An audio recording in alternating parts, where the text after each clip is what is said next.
too late. Now family, we the ones who gotta delegate. Get that money and the power, never be fake. Stick to cosign for 3. What did he say? Create jobs, support our own. Educate the same and buy back your home. Got 3 degrees, triple 10. 3 PhDs, now we on the CNN. DBTV, let's talk about negligence. Ignorance is bliss, but we can turn it to intelligence. Believe none of what you hear, half of what you see. Let's break it down here on Dr. Boyce TV. Here we are. Election where there's a lot of controversy surrounding this election, who people are going to vote for.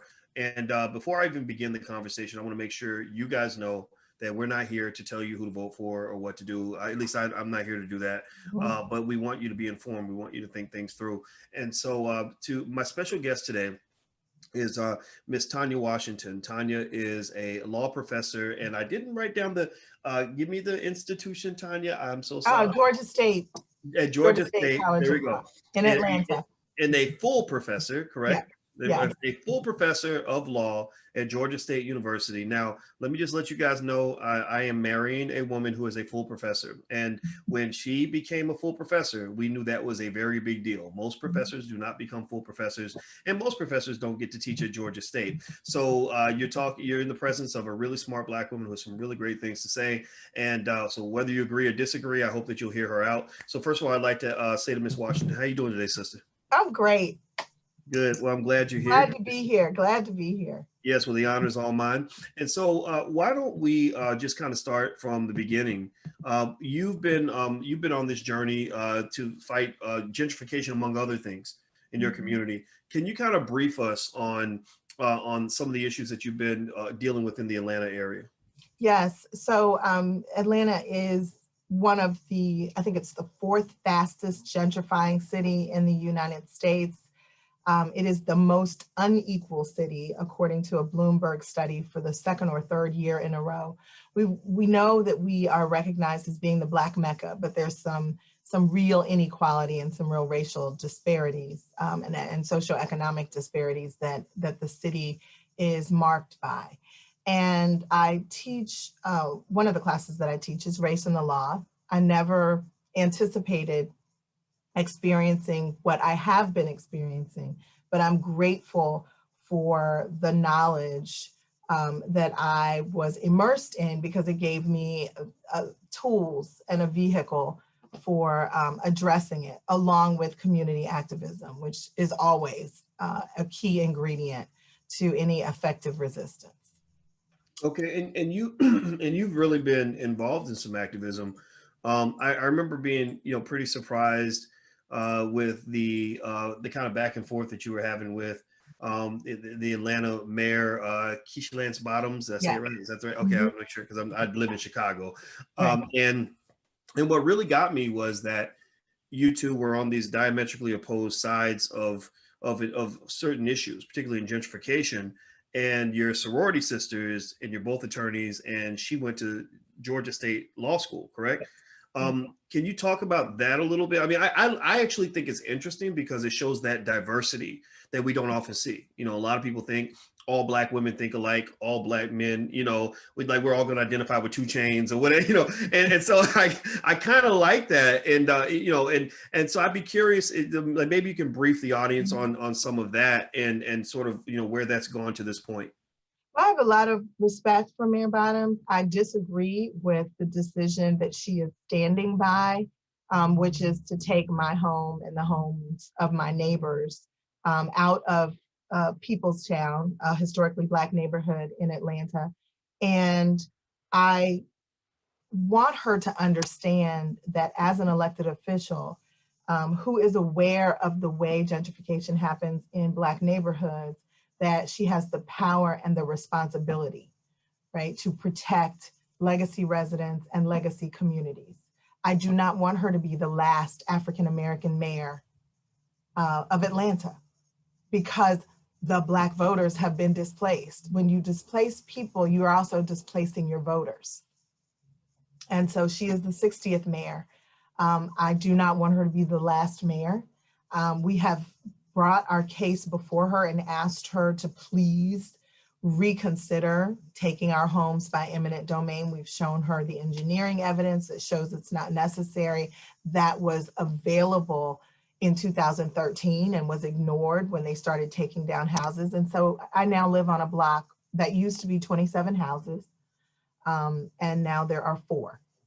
And I would go to work, I would come home, a house would be demolished. The plan is to build a park and a pond with a waterfall, lovely waterfall where my house is. And it was described as an amenity. But I've watched my neighborhood just in the past 4 years that we've been embroiled in this lawsuit, gentrified rapidly. And it's not just the complexion and the wealth of the people changing who are moving into the neighborhood. It's also that we now have streetlights that work. We now have fiber optic wire. Potholes are being fixed, sidewalks are being fixed using public resources that somehow are available now, but weren't available 9 years ago when I moved into the neighborhood, or 30 years ago when my other neighbor moved into the neighborhood, or 50 years ago when another of my neighbors moved into the neighborhood. So why are all of these public resources that come from tax dollars that we're all paying now available as the complexion of the neighborhood changes? Everybody who's watching, I'm speaking with Tanya Washington. She's a law professor at Georgia State University, and just a really smart Black woman out of Atlanta who is in the middle of some really important battles that I think you guys should be aware of. If you haven't done it yet, please hit the thumbs up button, share button, subscribe button, put some comments in the chat. Let's have a conversation about this because I think intelligent conversations are necessary for us to kind of know how to move forward politically and otherwise. And so let me ask you this, Professor Washington. So you, so just so I can make sure I recap this properly. So you have an area that you lived in. What's the name of the community again? Give Peoplestown. Peoplestown.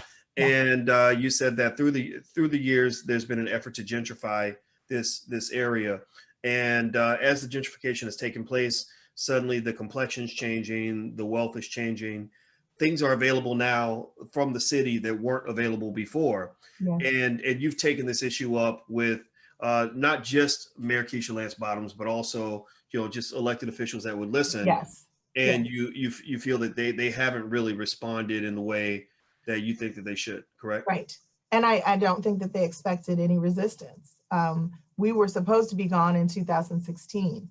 But we stayed in the litigation long enough to discover documents that show that this was never necessary. This was a vanity project that was designed to attract a certain kind of neighborhood. So what I learned in this process, researching how these engineering projects are rolled out in other cities, is that parks and ponds attract a different demographic, right? So when you start talking about putting a park and a pond in a neighborhood, even if there is some flooding, taking a whole city block of houses and putting a park and pond there is not only going to affect those residents, but it's also going to affect who lives across the street from a park and pond.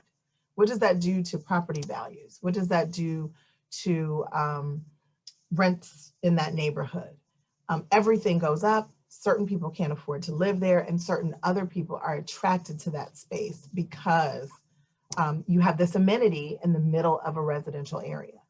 So we did have, I want to be clear, there was some flooding in Peoplestown, but what the engineering showed was that you did not need to use a sledgehammer when a scalpel would do the job. The city's engineer said, we need 3 to 4 houses. The Department of Watershed's response to that was, we're taking the whole block. How is that fair? How is that equitable? So you think that they took the whole block, or they went with the sledgehammer approach primarily because the sledgehammer allowed them to pursue a bigger agenda? Absolutely. That was outside of the scope of what was originally being sort of laid out there. Okay, and in a way it's interesting because it almost sounds a lot like something that the authorities or the government in Louisville, my hometown, that they were accused of that with the Breonna Taylor situation. Yes. Where it's like, okay, let's go and let's double enforce or overdo it on these other issues that matter because we really just want the block anyway. Yes. And so, and I, you know, I was intrigued by the way reporters, journalists have been making the connection between gentrification and over-policing in our neighborhoods, because it's a tool. Over-policing is a tool. I mean, it has a horrible impact on us as individuals and as communities, but we also need to understand it is a tool. If you want to take property, there are certain tools you use. Over-policing is a tool, eminent domain is a tool, rising taxes is another tool, code enforcement is a tool. There's a whole arsenal of tools, and I think we need to be more familiar with them. So when we see people picking up these tools, we know that they've selected the tool for a particular job. And then we can position ourselves to protect ourselves and to resist. Wow, you know, that's really fascinating, because I think a lot of people don't make the connection. You know, even I, you know, when I sort of, it's like, so we all know sort of what the part of the black tax is that, you know, the people that make the laws and make the decisions, they're going to enforce the law arbitrarily based on what they're really trying to do, right? Like mass incarceration, that's what that was all about. It's like, oh yeah, if I find some weed on a college campus, well, those are just kids being kids. But right. If you're in the hood, then you need to go to prison for 10 years, right? We know that, and so when I saw the connection with gentrification, I was like, oh, that's right. Now I get it. And actually, it led me to really sort of explore that a lot, because I'm a wealth guy. I'm into the, you know, the whole like black economic thing, and I was like, oh wow, this is really fascinating how the law is used to enhance the wealth of others, but also how wealth, it's sort of a recursive process, right? Yeah. The wealth drives the politics drives the wealth, and absolutely, you know, they feed each other, right? And so so that's to me like another level of awareness. I think that we as black people, it leads us to need to hear from people like you, so you can break that stuff down. And so let me just go ahead and jump in as well. You sent the video. And this links back to Joe Biden, actually. Does the video include your conversation about Biden? Mm-hmm. Okay. So I want you guys to see this video. Professor Washington sent over a video clip where basically she's taken some of these issues in Atlanta to presidential candidate Joe Biden. And now the reason we talk about Biden more than we talk about Trump is because Trump isn't trying to get 80-90% of the black vote. The politicians that you support, those are the ones who owe you. Those are the ones who are accountable to you. The ones that you don't vote for are going to see things a little bit differently. And so if you want to know why we talk about Biden more than Trump, it's because that's how politics works. If somebody gets your vote, they should give you something for your vote. We've been talking about this repeatedly, and I want to just reiterate that so that we can make sure we get that message. So let me go ahead and just, I'm going to share my screen, and let me pause this and go back. I've screwed up a little bit. So let me see if I can make this work. Forgive me, I'm stupid with technology, guys, but I'm going to do my best. Here we go. Dear Vice President Joe Biden, my neighbor and I are writing to you today in hopes that you remember our meeting back in Spartanburg, South Carolina on February 28th. You looked me right in the eyes and promised to sit down with us and learn about our fight. We're black mothers fighting an unlawful attempt to take our homes by eminent domain by your key surrogate Atlanta Mayor Keisha Lance Bottom. We have lived in our historical black neighborhood, Peoplestown, for over 30 years and have spent the last 7 years fighting displacement. Displacement is not just affecting the poor, it starts with the... During this time, through the death of family members, health crisis, and mounting legal fees, we have staged citywide protests with members of the black clergy, state legislators, and housing activists asking Mayor Bottoms to let us stay, and yet she failed to address this. Our fight mirrors the struggle of many black folk across the United States who are being gentrified out of their community that they helped to build. I know you are compassionate and empathetic. The suffering you have endured over the course of your life allow you to connect with others who are suffering. On that day in Spartanburg, you said that the votes of the black community are the key part of your path to the presidency. As Black mothers, the largest demographic facing eviction in America, we will be voting. I trust you can be a man of your word. So, Joe, please keep your promise and meet with us.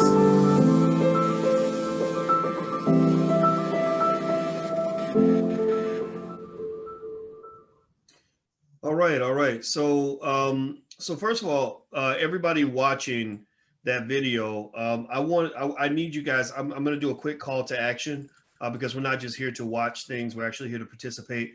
I'm going to put in the chat the title of that video. The title is Joe Biden, Please Keep Your Promise, a letter from Peoplestown residents.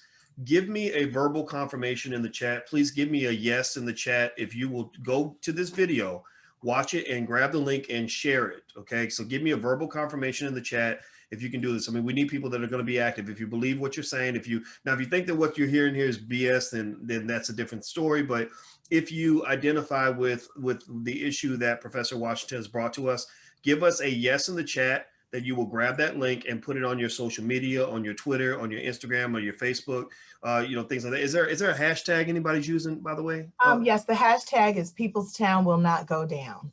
Peoplestown will not go down. Peoplestown will not go down. Okay, so I'm going to share that actually. I'm going to jump in the chat and actually share that with you guys as well. But please share that video and push it around. Don't just watch it and say, oh my gosh, this is terrible. We've got to be a little more active in our participation. So Professor Washington, can you give us the context in terms of, so that everyone can follow the story? How did it get to the point where Joe Biden became involved? Because last time you and I had talked, it was yourself in this battle, against eminent domain, and you were kind of challenging the mayor's office. Well, now it's become a presidential thing. How do we get to that point, and how's that gone so far? Well, we had done everything we possibly could do with the former mayor and the current mayor of Atlanta, with city council members, anybody who would listen. And this has been going on for 7 years. And so as we were working as a group strategically with our community members and my neighbors, we decided that we knew that our mayor was campaigning with and for President Biden and Vice President Biden. And since she was not willing to meet with us, we wanted to go and meet with the person that she was advocating for, because we've heard his platform respond to certain issues that Black people are experiencing. And we wanted him to know what his key Southern surrogate was doing in Atlanta, because I think the way people see our mayor outside of Atlanta is very different than the way the community is experiencing her in Atlanta. And we wanted to bring this to his awareness. We've heard so much about the promises that he's made to different people who are going through different things. And so, in good faith, we reached out, we went to South Carolina. We attended several of his rallies. This was right at the end of February when Representative Clyburn resurrected his campaign. And we had a chance to talk to him and ask him, what are you going to do? Are you aware of what's happening, and what are you going to do? And he made a promise. We have a video clip of the promise made to my neighbor, where he said, I will reach out to you and find out more about this issue, and if I can help you, I will. Okay. And that's what we're asking for. I know, the only thing I've been telling people, I don't care who you vote for, I need you to vote, right? Because we have a history of not having been able to vote, and out of respect for the legacy of our ancestors, we need to exercise that vote. But I would also say, when you are voting for somebody, whoever that somebody may be, make sure, as you said, Dr. Watkins, that you are getting something out of the deal. This is a transaction. This is not a gift. It's a quid pro quo. I vote for you, you address my issues, right? If you're not going to address my issues, then why am I voting for you? And so we need to be part of the platform, not just in the pictures. For both parties. If you want Black people to vote for you, then bring Black people something that responds to their issues, their concerns, their interests. Well, and I like what you're saying. And I will say this. Maybe I haven't made this clear when I've been talking to you guys that are listening, but um, my view, I'm always trying to keep my mind open for my views to evolve when it comes to the Hmm. voting process. And I've never told anybody not to vote. I never said that. But when people ask me like, "What are you going to do?" I'd say, I don't know. If I don't like what I see, you're not going to tell me what to do. But I heard Professor Eddie Glaude, Love Professor Eddie Glaude. Wow. yeah, he's great. He's great. I've been reaching out to him. If anybody knows Eddie, tell him to reach out to me. We called the school and we can't get in touch with him, but I want to bring him in. And he had an interesting idea. He said, just everybody register, vote down the party line or whatever it is. Just vote on your local elections and all this other stuff. But on the presidential election, leave it blank, or a third party, whatever you want to do. But just let them know these are not my choices. And I kind of like that. Then I talked to a couple other people about what their strategy was, and they also mentioned registering to vote and making your presence known, and then at that point doing whatever you want to do, right? But I like that because I have to stop short of walking in and saying I endorse this person Hmm. if I don't endorse that person. Right. I mean, when I see Joe Biden, I don't see what everybody else sees, but maybe it's because I'm cursed with old age. I'm 49 and I'm not 29. So I'm still seeing Joe Biden from the 90s, from the 80s, and if you know this guy's history, it's not one of those like, oh yeah, he's really, truly an advocate for us. I haven't seen that. Right. Hmm. But I do think that there can be some things that we can benefit from. And I think it just has to make sense, like this whole, like, we'll get rid of Donald Trump for you argument. Okay, that's point number one. Yes. Now I need to hear points 2, 3, 4, 5, 6, 7, 8, 9, 10. I don't want to hear that's point number 1, 2, 3, 4, 5. All of them is Donald Trump, Donald Trump, Donald Trump, Donald Trump. I don't want to talk about Donald Trump no more. Like, let's talk about me and you. It's between me and you. Right? Because we were suffering as individuals and as a community before Donald Trump, right? Yes. I mean, he comes with his own special brand of problems, but what we're talking about is systemic and structural racism and white supremacy that he did not invent. Has he capitalized on it? Perhaps, but he's a distraction, right? Because he could be gone tomorrow and these structures will still operate to grind people up, marginalize, and oppress. So we need something more than just a change of personality or change of personnel. Yeah. We need some structural changes. Yeah, I don't want to replace a bad pimp with a better pimp. I don't want a pimp. And How about that? yeah, and I'm gonna tell you, I really feel like Donald Trump is a wonderful asset to the Democratic Party. If I can just hold up the bad guy, like Trump, Trump, Trump, Trump, Trump, and make that the focus, and your fear of Trump the focus, then I don't actually have to be accountable for anything. Right. Yeah. So I think that they actually enjoy having him in the White House because he is bungling the job really badly. I mean, he's just he's just rough around the edges. He's just not, it's hard to defend this guy. Right. Right. And not that I ever want to, but even the people I know that voted for him, they don't defend him, No. right. They, or it's limited. And so I almost feel like if I'm a Democrat, I really want to run against Trump, Yeah, well, it is easier than saying I am going to create a sustainable change, right? It's easier to say I won't be this guy. Okay, done. Already, before you even elected, already you have accomplished that. That can't be it. We've got serious issues in our communities, and I want to know that the candidate that is courting the Black community and expecting us to stand in line for hours and hours and hours on election day is coming with something more than I'm not him. I love it. Well, you know what, everybody, in case you just came in, I'm speaking with Professor Tanya Washington. She is a super smart Black woman. First of all, she also is a Harvard grad, which I think I personally think you should brag about that. And she's a full professor of law at Georgia State University. And I will tell you what, I'd like to throw out a resolution. We have Tanya, we have something on the platform. We call this the League of Intelligent Black People. Every now and then we do a resolution. I pull out my Vicky Miller gavel, and I like to call a meeting for the League of Intelligent Black People. So if you're listening, just let me know that you're listening. I want to throw out a resolution. I say that we nominate Professor Tanya Washington for president, right? So I'm not voting for Biden. I'm not voting for Trump. I'm going to vote for Tanya Washington. Please don't. For everybody in the chat. I reject the nomination. There's my nomination.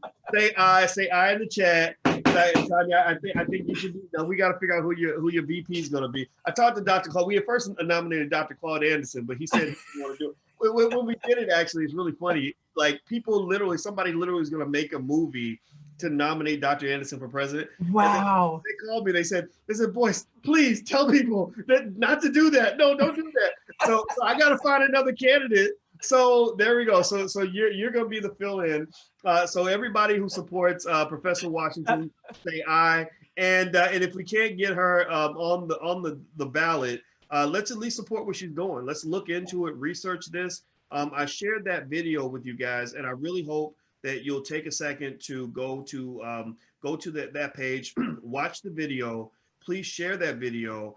Here's the title of the video again, or here's actually, I think this is the link to the video, if I'm not mistaken. There we go. I put the link in there. So so please share this, share, and give the hashtag again, Tanya. So People's Town will not go down. People's Town will not go down. People's Town will not go down. So please, as you share this great conversation with Professor Washington, I hope that you'll also support what she's doing. She's not out here trying to take something from somebody. She's just trying to protect what belongs to her and the people of People's Town. So yes, and Dr. Watkins, I just put something else in our chat. It's a New York Times article about the Army Corps of Engineers and its use of eminent domain. This is under the current administration. They are going to different cities across the nation. And in exchange for support with infrastructure projects, they will provide resources and support for projects in cities if the cities agree to use eminent domain to displace the people who live where the projects are taking place. There was a quote in there. Other places appear to have second thoughts. Last summer, Atlanta told the Corps that the city was able to use eminent domain. According to documents obtained through a records request, the city informed the Corps in January, this is January 2020, that it was pulling out of the project. Michael Smith, a spokesman for Mayor Keisha Lance Bottoms, didn't respond to requests for comment. We need to share this information because this is not just happening in Atlanta. Most people don't even think eminent domain is even still possible. I hadn't heard about it for the 25 years that I've been in practice or teaching. It was just an archaic idea that you could take someone's property, but it's in the US Constitution and it's in every state constitution, but it's being used in a predatory way to take land from Black people. And God's not creating any more dirt. So if you have property, we've got heirs property out there that we are neglecting to protect, and it's being lost and traded on the courthouse steps in every city and urban area across the United States. Black people are losing their property. Wow.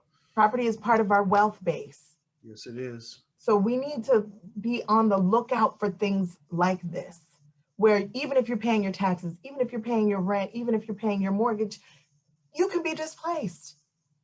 Wow.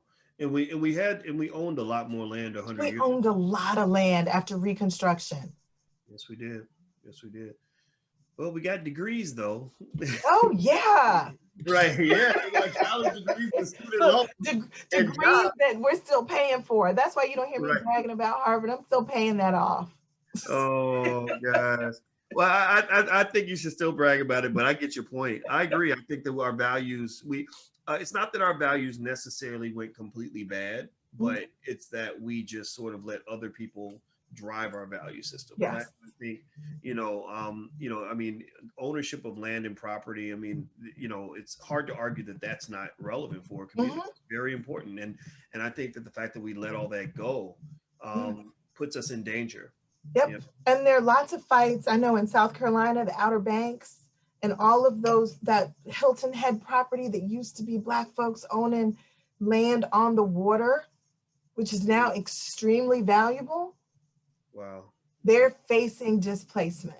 And not just the displacement of the current generation, but you are depriving the future generations of the wealth That's right. of that lineage. All right. Well, you know what? I'm going to give an action item for everybody watching. This is our homework. I want you to type this in the chat. Type own land, OWNLAND. Type own land. You can even use it as a hashtag. Teach that to your kids that they want to own land. Owning land is, if I had to compare, owning a land versus owning, say, a bachelor's degree, not that I'd say choose one or the other, but I don't know which one's more. I'd almost say owning land might be more. Absolutely. If you got enough land, then then the other stuff is kind of secondary. So I just really think that it's okay. This is not anti-bachelor's degree or whatever, but it's to say, let's go back to the basics, right? Let's own that property. Let's start these businesses. Let's reclaim our communities and stand strong. So everybody type own land in the chat. That's the big message for today.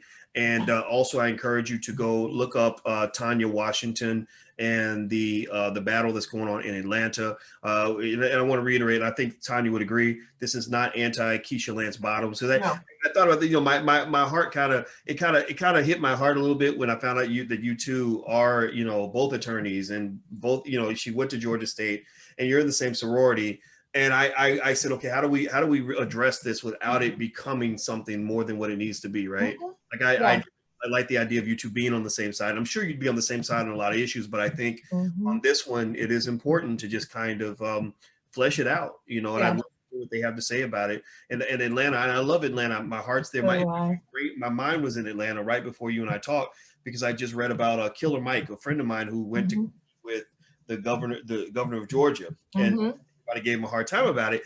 And I didn't have, I give Mike a hard time about some stuff, but that's one thing where I'm like, yeah, I think you should meet with everybody, like whoever's offering the best. Oh, absolutely. Right. So that's something to think about. So anyway, did you have any final thoughts? Anything else you wanted to share before we go? Final thoughts. I just want to share the hashtag again. People's Town will not go down. If you use that, you'll see 7 years worth of pictures and videos and activism around this issue.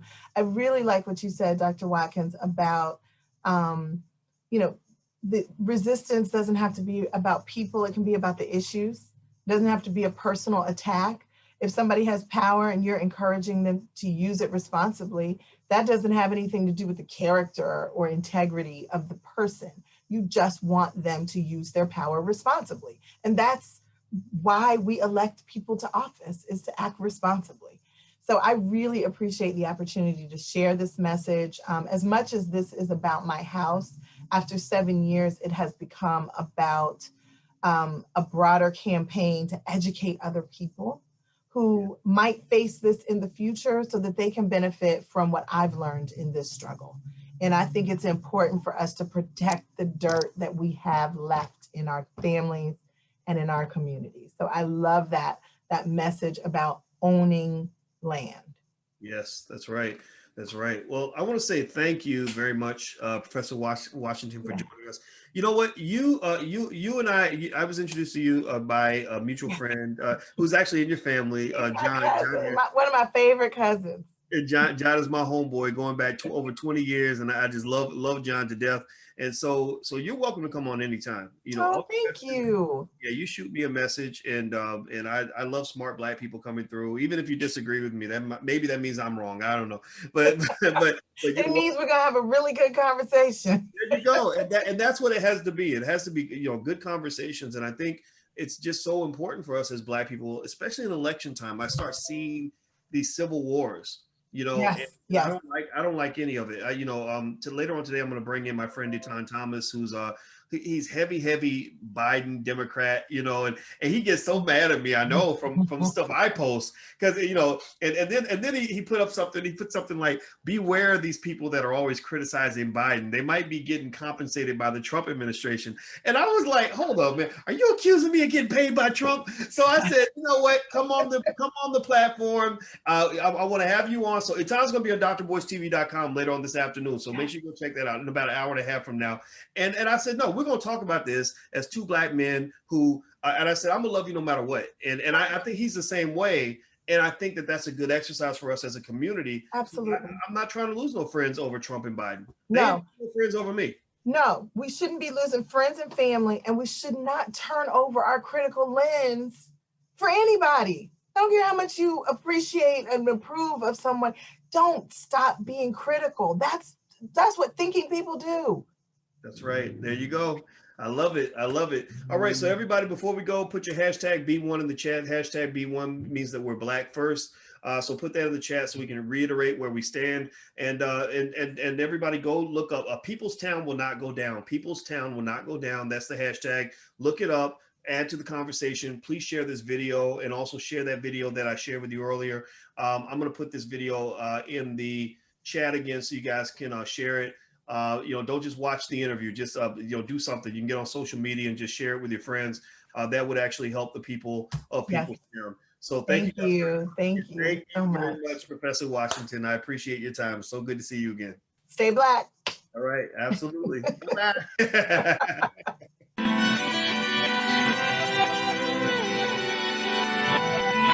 Here we are, clan the isms, cataclysm great. Our people out here struggling, trying to make it in this state. Everybody out here doing it, but we the ones who late. Now family, we the ones who gotta delegate. Get that money in the power, never be fake. Stick to cosign for 3. What did he say? Create jobs, support our own. Educate the same and buy back your home. Got 3 degrees, triple 10. 3 PhDs, now we on the CNN. DBTV, let's talk about negligence. Ignorance is bliss, but we can turn it to intelligence. Believe none of what you hear, half of what you see. Let's break it down here on Dr. Boyce TV.